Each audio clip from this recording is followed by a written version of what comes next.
En el año 2000 se estrenó el episodio Bart al futuro, donde este es un vago, mientras que Lisa, bueno... es la presidenta de los Estados Unidos. Pero este video no es para hablar sobre ella y su cargo público, sino sobre la palabra que la designa. ¿Es correcto decir presidenta para referirse a la mujer que preside o debemos decir presidente sin importar el sexo del referente? Al respecto, puede que alguna vez hayas escuchado o leído el siguiente argumento. En español existen los principios activos como derivados verbales, como por ejemplo, el participio activo del verbo atacar es atacante, el de sufrir es sufriente, el de cantar es cantante, el de existir existente. ¿Cuál es el participio activo del verbo ser? Ente. Por esta razón, cuando queremos nombrar a la persona que denota capacidad de ejercer la acción que expresa el verbo, se le agrega la terminación ente.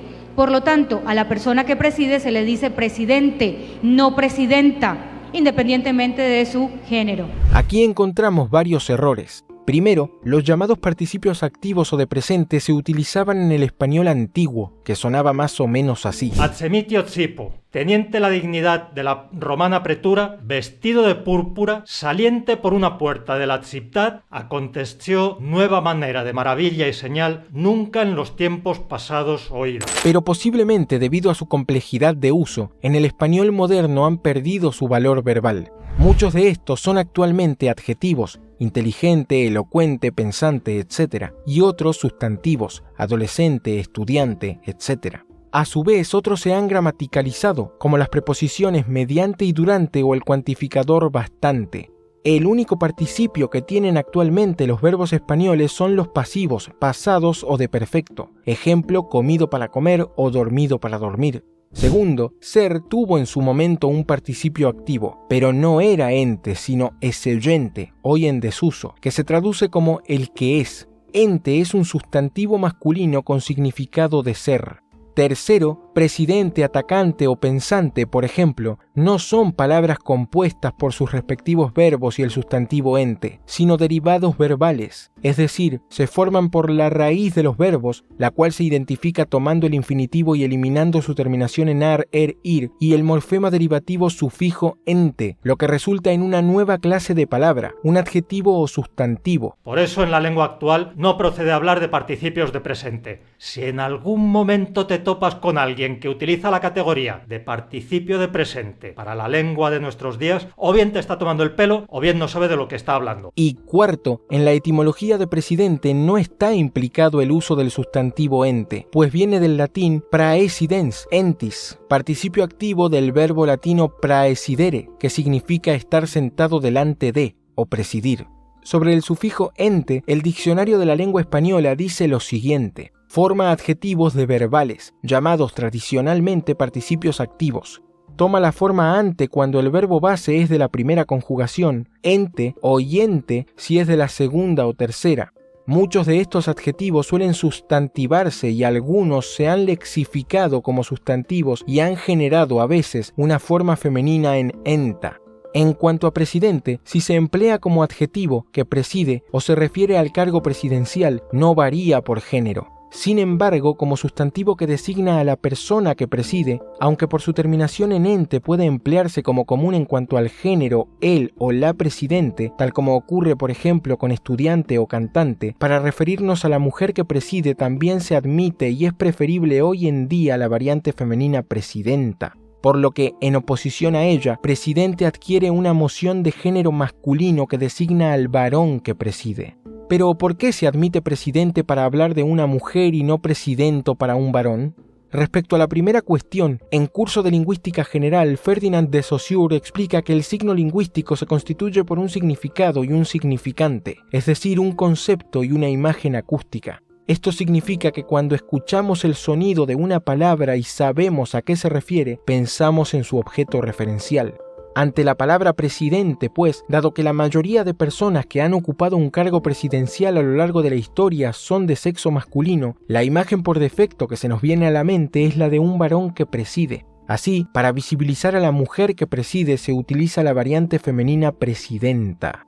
Respecto al segundo planteo, al varón que preside se le dice presidente y no presidento porque en español el masculino es el género no marcado. Esto significa que todo sustantivo que designa a seres animados en abstracto funciona como genérico, se refiere a individuos de ambos sexos, pero cuando es afectado por una marca de género femenino, a, esa, isa, ina, is, y aparece una variante que designa en concreto a un ser de sexo femenino, la palabra original pasa a referirse en concreto a un sujeto masculino.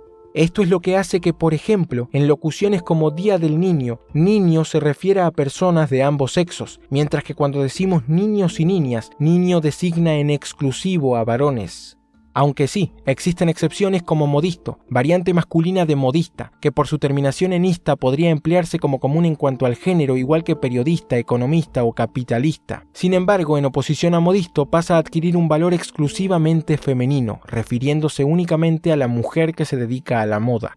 En otras palabras, el género gramatical no depende de una letra, por lo que es errónea la premisa de que la O se usa para el masculino, la A para el femenino y la E para el neutro. De hecho, en el español no existe el género neutro, salvo en palabras precedidas por el determinante lo mucho, lo poco, lo lindo, lo feo, lo bueno, lo malo, lo justo, etc. O en alguien, algo, más, menos, sí, no, etc. Pero si es válido decir la presidenta, ¿qué pasa con palabras como estudianta, cantanta o comedianta? La realidad es que no existe regla morfológica que impida o invalide una flexión por género en esta y otras palabras similares. No obstante, vale destacar que la lengua es un convenio colectivo sincrónicamente inmutable, lo que significa que como la mayoría de personas decimos estudiante, cantante o comediante independientemente del sexo del referente, se produce un rechazo generalizado inconsciente ante el uso del femenino de estas palabras. Y esto ocurre no por machismo, sino porque la relación entre significado y significante que forma el signo lingüístico es arbitraria. O sea, no existe nada en el objeto significado que lo ate a su huella sonora significante o viceversa. Y esa arbitrariedad pone a la lengua al abrigo de toda tentativa por modificarla. Porque si, por ejemplo, el masculino es el genérico porque sí y no porque se denota la inferioridad de la mujer respecto del hombre, entonces no tiene ningún sentido cambiar esto. No hay ninguna razón que lo justifique. Con la palabra presidenta es distinto porque su uso se registra desde el siglo XV y está recogida en el diccionario académico desde 1803 con el significado de la mujer del presidente o la que preside en una comunidad, escribiéndose mujer con G y la O con tilde según la ortografía de la época.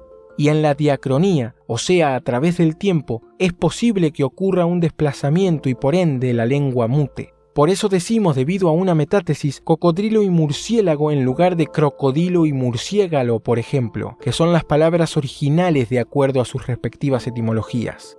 En definitiva, no existe ningún argumento lingüístico válido, ni etimológico, ni morfológico, ni gramatical, ni filológico, que desacredite el uso de presidenta en tanto sustantivo que designa a la mujer que preside. Pero sí existen hombres acomplejados y mujeres alienadas que por razones ideológicas o ignorancia rechazan el uso de presidenta porque inconscientemente no resisten la idea de que una mujer presida. Y prueba de esto es que nunca, pero nunca se dice absolutamente nada ante, por ejemplo, sirvienta, ya que una mujer que sirve está socialmente más aceptada que una mujer que preside.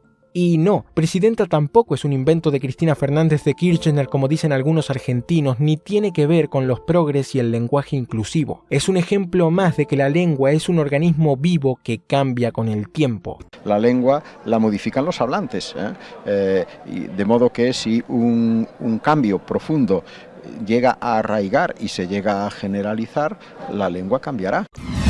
Y nada más, mis fieles, esto sería todo por el momento. Si les gustó, no se vayan sin dejarme su pulgar arriba, comentar, compartir el video, seguirme en mis redes sociales y suscribirse al canal.